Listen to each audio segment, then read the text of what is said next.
Gavin Barwell. Thank you, Mr. Deputy Speaker. First of all, can I start by thanking the Backbench Business Committee for organising this debate. In my limited experience in this House, their debates often show this chamber at its best. I also want to congratulate my honourable friend from Loughborough, who is one of the stars of the 2010 intake on this side of the House, and who is an example of the work that Lord Maples, who sadly passed away this week, has done to diversify our benches. Is not about a lot more than just tokenism. As a number of members alluded in their speeches, I came fourth in the private members' ballot. I found that out because my inbox suddenly got swamped with a large number of emails congratulating me, and my mobile phone and desk phone started ringing at the same time. I think, as a backbench member, it's a fairly rare opportunity to actually change the law of this country, and I've taken my time and thought long and hard about what I wanted to bring forward. And on Wednesday, I will be presenting the Mental Health Discrimination Bill, introduced by Lord Stevenson of Coddenham in the House of Lords in the last parliamentary session, as the Right Honourable Member opposite said. I've done so partly for personal reasons. Two of my closest personal friends suffer from mental health conditions. Two teachers who had a very formative role when I was a teenager educating me, also suffering from mental health conditions. My predecessor as the Member of Parliament for Croydon Central, Andrew Pelling, who some members of this House will have known, equally also suffered from a mental health condition. But also, since I've been a member of this House, in my surgeries I've met a significant number of constituents who are suffering. People who've had their children detained under the Mental Health Act. A particular gentleman who I will never forget, who came to my surgery really suicidal because he'd lost his job and risked losing his home and losing the ability to support his family. A couple of weeks ago I visited South London YMCA and met a man who had witnessed someone commit suicide and had gone to his GP for help and had not got proper help, and had then suffered a breakdown. His marriage had broken up, he'd lost his job, he'd ended up sleeping in the park. So it is a mixture of personal reasons and what I've seen as a constituency MP that has prompted my decision. The bill is supported by the Royal College of Psychiatrists, by Mind, by Rethink Mental Illness and by the Law Society. Its purpose is very simple: to remove the last significant form of discrimination in law in our society. This country has changed a huge amount since I was a young child. I can remember growing up and the first Asian family moving into our road, and some of the people that lived in our road putting pressure on the people selling the house not to sell to an Asian family. I can remember the arguments about Section 28. I can remember the language that was used in my school playground. And we've made a huge amount of progress since then as a country. We haven't got there yet, but we've made progress. But to our shame, the law still discriminates against those with mental health conditions. If you're an MP or a company director, you can be removed from your job as a result of a mental health condition, even if you go on to make a full recovery. And many people who are perfectly capable of performing jury service are disbarred from doing so. I believe that if my private member's bill is approved by this House, we'll look back in just a few years' time and be amazed that this nonsense was on the statute book in 2012. As my honourable friend from Loughborough said, 1 in 4 of us will experience a mental health condition in our lifetime. 3 in 4 of us will see a member of our immediate families experience a condition. And as the Right Honourable gentleman said, the numbers are increasing because whilst our physical conditions that we live and work in are improving, the lives we live are busier and much more stressful. The World Health Organization estimates that by 2030, more people will be affected by depression than any other health condition.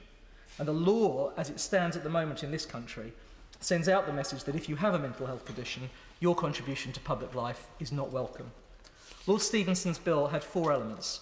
First of all, to repeal Section 141 of the Mental Health Act 1983, under which a member of this House, or the Scottish Parliament, the Welsh Assembly or the Northern Ireland Assembly, automatically loses their seat if they're detained under the Act for more than 6 months.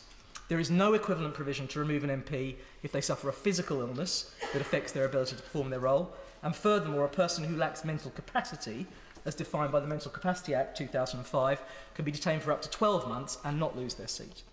The bill would also amend the Juries Act 1974 to significantly reduce and better define who is ineligible for jury service. At the moment, the Act says that mentally disordered persons are ineligible. The definition of a mentally disordered person is extremely wide and includes people who manage their mental health condition via a prescription from their GP or counselling from a psychiatrist, thereby eliminating all sorts of people who would make excellent jurors. Only 2% of people tick the box. Many more probably should, So not only is the law discriminatory, but it's also ineffective. Now, of course, someone on trial has a right to be confident that the jury is of sound mind. The bill would better define who should be ineligible, and actually therefore make it much more likely that those people would identify themselves in the process.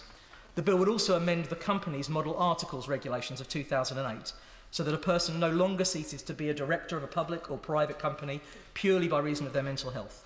All companies are required by statute to have articles of association. The model articles operate where a company has failed to draw up its own, and many companies actually incorporate them into their own articles.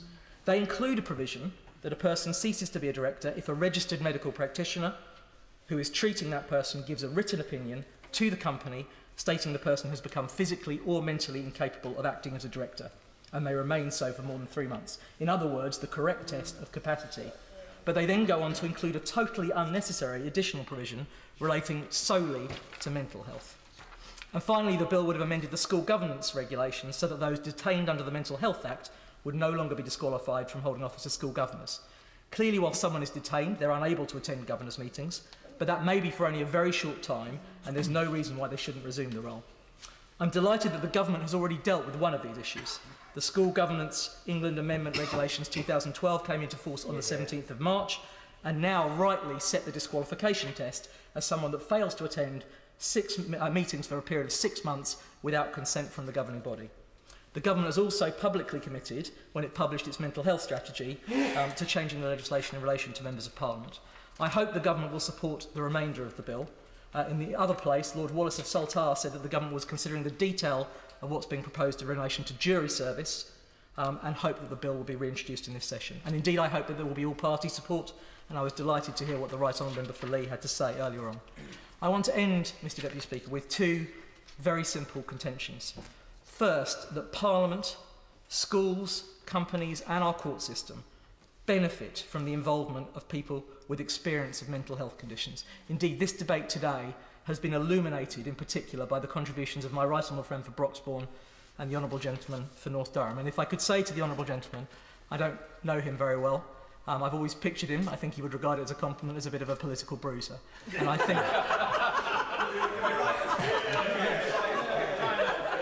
actually for someone with that reputation to have the courage to say what he had to say will change people's opinions of him, and they will change them very much for the positive. And I think the whole House will have a high regard for what he had to say. But I'm sure when we move on to other debates, normal hostilities will be resumed. A school that has a pupil with a mental health condition, a court case where the accused's state of mind is a key issue, how much better will that school be for a governor that has experience? How much better will that court case be for a juror with the necessary experience? But beyond the relatively small number of people that the bill will directly help, it will send out a clear message that discrimination is wrong, that people have a right to be judged as individuals and not labelled or stereotyped. In September, Mr Deputy Speaker, the Excellent Time to Change campaign, run by Mind and Rethink Mental Illness, surveyed 2,700 people with mental health conditions, and 80% said that they had experienced discrimination. 2/3 were too scared to tell their employer, 62% were too scared to tell their friends, and worst of all, over 1/3 were too scared to seek professional help. Having a mental health condition is nothing to be ashamed of, it is nothing to be kept secret, and it is high time that we drag the law of this land into the 21st century. Chris Roy.